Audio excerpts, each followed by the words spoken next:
In my own district, I represent a district that is 85% white, less than 3% Asian, less than 1% Korean, that people said, no way that a Korean American can represent this district.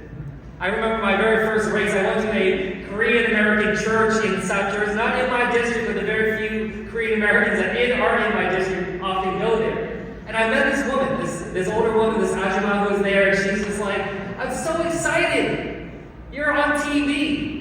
You could be my I live in your district. You could be my congressman.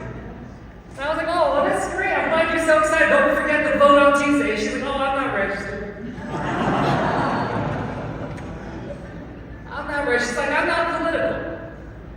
And I just had to say, I broke my heart. I was just like, look, like, if the chance to elect the only Korean American in Congress was not enough to be able to motivate her to register, then like, what could, right? But as she talked about it, she's like, I'm not into that. Like, she talked about it like it's like a sporting event between two teams. And I can see that based off of what we see on the news. But sometimes you have those conversations where you wish you could have a do-over. I wish I could have a do-over here. I wish I could go back here and say, you know what? That healthcare, that Medicare that you're on, that's government. That's politics. The immigration policy that allowed Korean Americans to immigrate here in large numbers after the war, that was done right here in this building, in the Capitol. My father got a scholarship to come and study here. That was federal government money that was allocated to be able to give opportunities to Koreans to come and study. It has touched every aspect of our lives.